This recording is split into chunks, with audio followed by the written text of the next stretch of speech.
अस्सलाम वालेकुम students.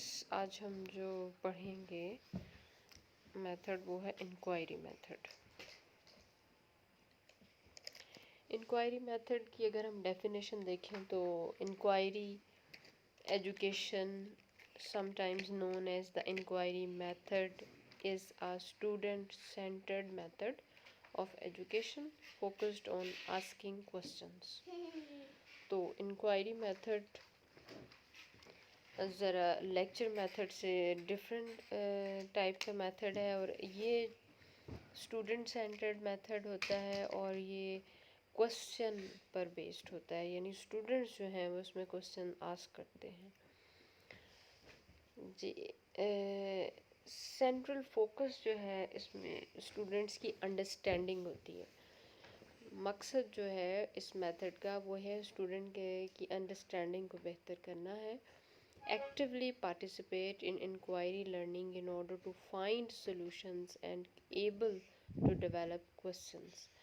Students जो हैं वो इसमें, क्योंकि स्टूडेंट सेंटर्ड ये मेथड है तो इसमें स्टूडेंट एक्टिवली पार्टिसिपेट करते हैं और लर्न करना चाहते हैं इंक्वायरी के ज़रिए से, और सोल्यूशन जो भी प्रॉब्लम है उसका सोल्यूशन चाहते हैं, जो क्वेश्चन है उसका आंसर चाहते हैं। Focuses on students' investigations and learning, and this method focus on the students' investigation and learning। तो जैसे कि नाम से ज़ाहिर हो रहा है कि ये जो मेथड है ये एक ऐसा मेथड होता है कि वो कोशिश कर इस मेथड में ये कोशिश की जाती है कि स्टूडेंट्स की लर्निंग बेहतर हो सके और वो इन्वेस्टिगेट करें और चीज़ों को सीखें। Teacher is a facilitator provide guidance and supports to students through learning process. इसमें जो टीचर है वो स्टूडेंट्स को गाइडेंस प्रोवाइड करता है, उनको सपोर्ट देता है ताकि वो जो लर्निंग प्रोसेस उनका हो रहा है वो बेहतर हो सके। Phases of inquiry based learning. Inquiry based learning जो ये मेथड है इसके डिफरेंट फेजेस हैं। नंबर 1 है interaction. The first phase of inquiry based learning is one characterized by interaction. This interaction can be student A है student to material. This material is ideally obtained through formal research and informal reading, social and digital media collaboration. Means it can be modeled or supplemented by teacher provided materials। अब यह है कि student को आपने material देना है किस तरह से, तो दो तरह से ये हो सकता है कि स्टूडेंट जो है वो फॉर्मल तरीके से या इनफॉर्मल तरीके से मटेरियल वो हासिल कर सकते हैं। एक तो रिसर्च के ज़रिए से फॉर्मल तरीका जो होगा और इनफॉर्मल तरीके में रीडिंग है, सोशल है और डिजिटल मीडिया है या फिर कोलैबोरेशन। ये सारे जो मीन्स है इनके ज़रिए से वो इनफॉर्मल मटेरियल जो है वो हासिल कर सकता है और ये मॉडल्ड और सप्लीमेंटेड हो सकता है बाय टीचर प्रोवाइडेड मटेरियल्स। जो बी पार्ट है वो ये है कि स्टूडेंट टू पीयर, के स्टूडेंट जो हैं वो अपने साथियों से हासिल करें। एक तो है कि स्टूडेंट टू मटेरियल और दूसरा है student to peer. This interaction is chosen by teacher और स्टूडेंट। अब ये जो इंटरेक्शन है ये देखना है कि टीचर ने चूज़ करना है। This interaction is chosen by teacher और स्टूडेंट। ठीक है, स्टूडेंट या टीचर जो है वो कोई इस इंटरेक्शन को चूज़ कर सकता है। Informed by need for information and perspective. तो पर्सपेक्टिव को मद्देनज़र रखना है और जो नीड है, जो इंफॉर्मेशन चाहिए उसको जहन में रखते हुए और पर्सपेक्टिव को जहन में रखते हुए ये चूज़ करना है। Student to expert. अब ये तीन तरह के हो गए। ए जो है वो है स्टूडेंट टू मटेरियल, और दूसरा जो बी है वो है स्टूडेंट टू पीयर, एंड जो 3 है स्टूडेंट टू एक्सपर्ट। ये थ्री टाइप्स के इंटरेक्शंस हैं। Expert with in relevant fields and accessible levels. और जो एक्सपर्ट्स हैं वो जो भी असेसिबल लेवल्स हैं और जो रेलिवेंट फील्ड्स हैं उनके अंदर अंदर उनसे रब्ता रखना है। डी जो है वो है स्टूडेंट टू मीडिया, यानी मीडिया से जो स्टूडेंट है उसका रिलेशन कैसे होगा। नंबर डी जो है या नंबर 4, डिजिटल टेक्स्ट के ज़रिए से प्योर डाटा ईटीसी, इस तरह से मीडिया से उसका इंटरेक्शन हो सकता है। टोन जो इसकी होगी वो होगी ओपन माइंडेड, क्यूरियस, अनबर्न्ड और प्लेफुल। यानी इस तरह से ये सारी चीज़ें जो हैं वो मद्देनज़र रखी जाएंगी। उसकी जो टोन होगी वो एक तो ये कि वो ओपन माइंडेड हो, दूसरा क्यूरियस हो, और तीसरा अनबर्डन हो, मतलब उन पे कोई बर्डन नहीं होना चाहिए, और प्लेफुल वे में वो ये सारे इंटरेक्शन जो है वो डेवलप करेंगे और अपना मटेरियल जो है वो हासिल करेंगे। क्लैरिफिकेशन, पहला जो पॉइंट था वो था इंटरेक्शन और जो फेज़ की बात हो रही थी ना, phases of inquiry based learning. तो पहला फेज़ जो हम जिसकी बात कर रहे थे वो क्या था, इंटरेक्शन। तो इंटरेक्शन जो है वो हमने देखे ABCD। ए हमने जो इंटरेक्शन देखा वो था स्टूडेंट टू मटेरियल, और बी जो था स्टूडेंट टू पीयर, और सी जो है वो स्टूडेंट टू एक्सपर्ट, और डी जो है वो है स्टूडेंट टू मीडिया। ये सारा इंटरेक्शन किस तरह से डेवलप होगा और क्या करना है, किस तरह से वो ये इंटरेक्शन डेवलप करेंगे। नेक्स्ट जो आता है वो क्या है, clarification. This happens by analysing data, identifying and clarifying misconceptions. अब इसमें क्या होगा कि डाटा को एनालाइज करना है, आइडेंटिफाई करना है और मिसकंसेप्शंस को क्लैरिफाई करना है, and otherwise getting a feel for the scale, nature and possibility of selected topics of the inquiry. ठीक है, कि जो भी इंक्वायरी के सेलेक्टेड टॉपिक्स हैं उनके जो भी स्केल्स हैं उनको देखना है, उनकी नेचर को भी। जी, बी में है after skimming, reading, watching and otherwise interacting with a variety of media. यानी ये सब कुछ करने के बाद, जैसे मीडिया के साथ वैरायटी ऑफ मीडिया जो भी हमने सोर्सेज देखे हैं मीडिया के, उनसे इंटरेक्शन के बाद, वॉच करने के बाद, रीडिंग के बाद, स्कीमिंग के बाद, this stage of the inquiry process is centred around students clarifying both their own thinking and the nature of things around them. अब क्या है कि जो सारा इंटरेक्शन हो गया उसके बाद क्या करना है कि स्टूडेंट्स ने जो अपनी थिंकिंग है उसको क्लैरिफाई करना है, नेचर ऑफ थिंग्स को देखना है जो भी उनके गिर्द हैं, और जो प्रोजेक्ट्स हैं उनको देखना है। ठीक है, साइंटिफिक चैलेंजेस को, opportunities for revision, needs for design thinking, a new scale to tackle persistence problems, ये सब चीज़ें जो हैं वो उसमें उसकी क्लैरिफिकेशन में हो जाएंगी। जी, thinking patterns are both inward and reflective. जो थिंकिंग पैटर्न्स हैं वो इनवर्ड भी हो सकते हैं और रिफ्लेक्टिव भी हो सकते हैं, and outward and sorry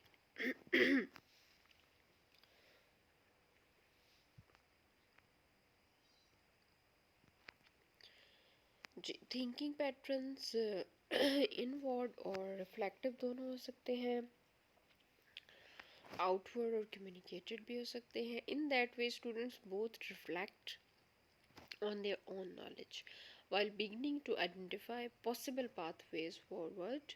Tone, अब टोन क्या होगी, slightly more focused, reflective, independent and cautious. यानी उन्होंने क्या, इंडिपेंडेंट होना है, कॉशियस होना है, रिफ्लेक्टिव होंगे और स्लाइटली मोर फोकस्ड होंगे। इसी सूरत में वो सही पैटर्न पर काम कर सकेंगे। इसके बाद आ जाती है क्वेश्चनिंग, दिस क्वेश्चनिंग फेज। ठीक है, अब क्वेश्चनिंग फेज में क्या करना है, the questioning phase is a critical phase of the inquiry based learning process if for no other reasons than misunderstandings, lack of organization, uneven confidence, or an inability to see the big picture surface here more clearly than other phases. Students and teachers alike must also be able to trust the nature and patterns of inquiry that are often recursive or iterative. Iter- iterative. तो जो questioning है वो सबसे ज़्यादा critical phase होता है inquiry method का। सबसे ज़्यादा क्रिटिकल फेज जो है वो क्वेश्चनिंग है। तो कोई और रीज़न ना भी हो लेकिन मिसअंडरस्टैंडिंग्स या लैक ऑफ ऑर्गेनाइजेशन या अनइवन कॉन्फिडेंस या फिर inability to see the big picture surface here more clearly than other phases. तो ये बहुत ही ज़्यादा क्लियर होना चाहिए। और ये जो लैक ऑफ ऑर्गेनाइजेशन है या अनइवन कॉन्फिडेंस है या मिसअंडरस्टैंडिंग्स जो है इसकी वजह से क्वेश्चनिंग जो है वो ख़राब हो सकती है। They often move back and forth between phases, and new skills and understandings can be obtained frustratingly small increments. Inquiry based learning is more about the process. Inquiry based learning जो है वो process से कहीं ज़्यादा है is more about the process, tone, and instincts of learning than other titles, academic forms, which can require both students and teachers to adjust their measures of progress, quality, and success. इसमें tone है क्या है, creative होना चाहिए, confident हो और independent हो। अब इसके कुछ मेरिट्स और डीमेरिट्स हैं कि by making use of this method, following advantages are obtained by teacher as well as students. Teacher can keep a visual check on the activities of the students as it is teacher who evokes the responses in the students through the puzzling event. ये एक ऐसा method है जिसमें कि जो teacher है ज़ाहिर है कि जो एक्टिविटी हो रही होती है उसमें पूरा इन्वॉल्व होता है, उनके रिस्पॉन्सेस को चेक कर रहा होता है। तो फिर क्या है कि उसमें टीचर का एक विजिलेंट चेक होता है स्टूडेंट के ऊपर। And through this method students get the opportunity to learn various kinds of information on their own and they do not rely on the ready-made information provided by the teacher in any way. Thus, this method helps in making the students creative in their own way. This is a creative way, and this and students get ready for getting education by their own, and they do not rely on the ready-made information, as students do not accept hypotheses designed by them on the basis of information provided by the teacher. Thus, they learn to verify the hypothesis after reading and experimentation process. यानी वो hypothesis को ख़ुद से verify करते हैं और information और learning जो है उनकी वो इस वजह से बहुत बेहतर होती है कि वो चीज़ों को ख़ुद वेरीफाई करते हैं और लर्न करते हैं। इसके कुछ डीमेरिट्स भी हैं,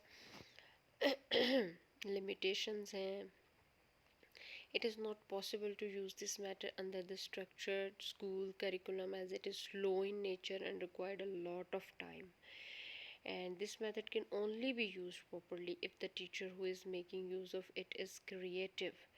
Not only this, if the teacher does not know how to arrange practical experiment work, then also he can't make use of this method properly. तो ज़ाहिर है कि टीचर अगर परफेक्टली इसको इस मेथड को नहीं कराएगा, सही डायरेक्शंस नहीं देगा, अगर वो ख़ुद से क्रिएटिव नहीं होगा, स्टूडेंट से काम नहीं कराएगा, स्टूडेंट उस तरह से पार्टिसिपेट नहीं करेंगे या टीचर इसको अरेंज नहीं करेगा प्रैक्टिकल एक्सपेरिमेंट को, तो फिर क्या होगा कि उस तरह से इस प्रॉपरली इस मेथड से फ़ायदा नहीं उठाया जाएगा. As students of different material capabilities attend the same class in the school, फिर ये बात आ जाती है कि जो स्टूडेंट हैं उनकी कैपेबिलिटीज़ डिफरेंट हैं और डिफरेंट एबिलिटीज़ के वो मालिक होते हैं, जिसकी वजह से हो सकता है कि वो तमाम स्टूडेंट उस तरह से इस मेथड से नॉलेज हासिल ना कर सके और ये इतना इफ़ेक्टिव ना हो सब लोगों के लिए.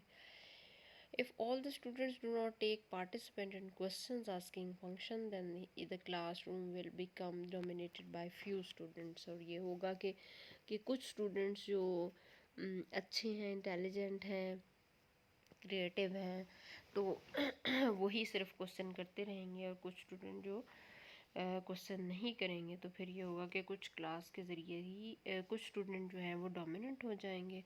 As a result of which other less able students will feel a sense of rich neglect. The inquiry method is motivated by Postman and Weingartner's recognition that good learners and sound reasoners center their attention and activity on the dynamic process of inquiry itself, not merely on the end product of static knowledge. They write that certain characteristics are common to all good learners. तो वो बताते हैं कि कुछ characteristics हैं जो good learners की होनी चाहिए. मतलब ये कि एक तो self confidence in their learning ability, number 2 pleasure in problem solving, number 3 है keen sense of relevance, reliance on their own judgment over other people's or society, no fear of being wrong, no haste in answering, flexibility in point of view, respect for facts, and the ability to distinguish between facts and opinions, no need for final answers to all questions, and comfort in not knowing an answer to difficult questions rather than setting for a simplistic answer.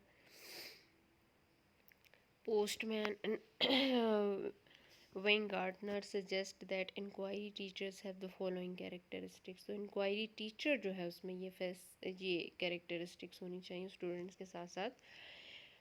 I have the following characteristics. They avoid telling students what they ought to know.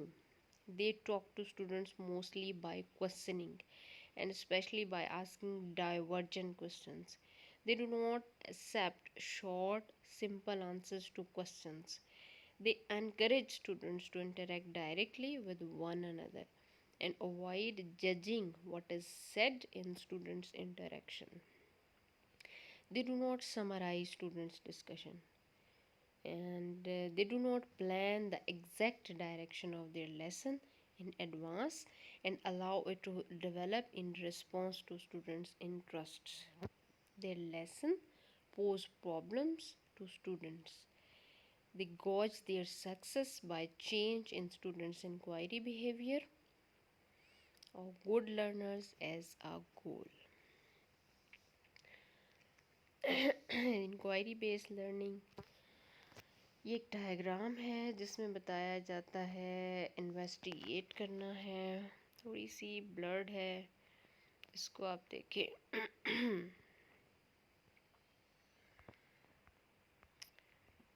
Create, discuss, reflect, ask, investigate. ये देखिए, investigate, create, discuss, reflect, ask. ठीक है.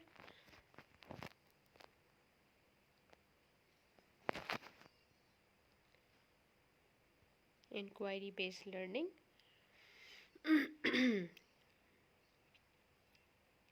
create, discuss, reflect, ask, investigate. ठीक है जी. Hope you learned something from our side. Thanks. Allah Hafiz.